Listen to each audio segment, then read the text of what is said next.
But Tommy, there was a comment by Old Holborn, who is quite a prolific commentator on Twitter. He said, quote, "Beheading a Catholic priest in a church in France will unleash some serious public disorder. This is a game changer." We've got council members saying that people are joining gun clubs, they're getting weapons in France. We've got the head of the French police saying this is almost about to lead to civil war. Is that likely in your view, or will French people continue to just, curl up in a fetal position and hug a Muslim and hope that everything's going to be okay? I don't think it's going to happen yet. No, I think that inevitably, yes, they have to do something huge. Unfortunately, one person dying, whether it be a priest or anyone, they're going to have to do something where thousands die, thousands. But then, in order for people to, in our country, everyone's become so selfish, so selfish for themselves, and so long as they're okay.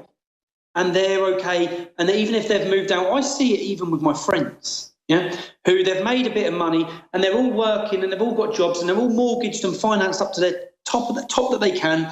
They can't step out of line in case their job's affected, in case they lose their career, because they'll lose their house, they'll lose this. And they just sit, and as long as they're okay in their house. So all the problems are in Luton, so then everyone leaves Luton and moves to these nice areas, and then they don't care what's happening anymore. And that's what we've created, a generation of selfish cowards. Now, at some point, those people are going to have to realise that the problems that they've moved away from are going to come to where they are. If not where they're going to come to where they are, their children are going to have to deal with them.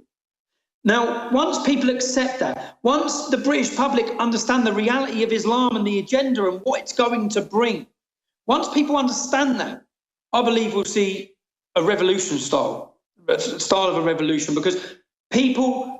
When the time comes, people will stand up. I always used to think, I've gone through many things, and I used to convince myself, when I was leading the English Defence League, I convinced myself that if they kill me, it's going to be the final thing in this country, because defining moments change the direction of a country's history.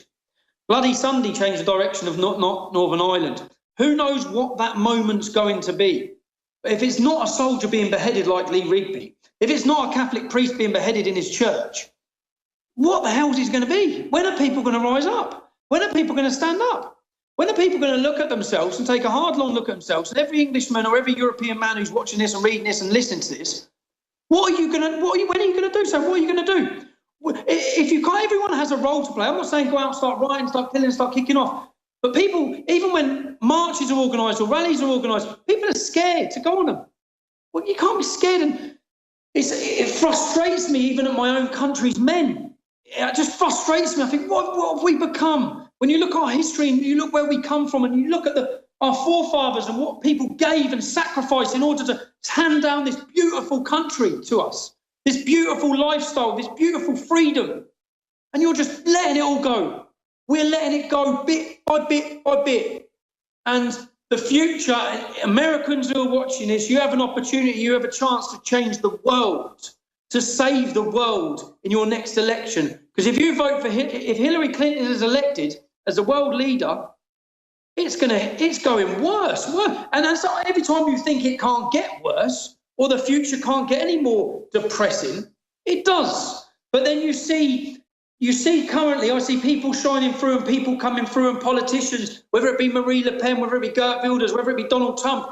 I don't know all of Donald Trump's political views. What I know is that he's moved the goalposts for the debate, which needed to be done, because for too long people are too scared to say this. So it's so refreshing when you see someone just stand up and speak honestly without worrying about the people who are financing him and backing him and worrying about their money and their profit.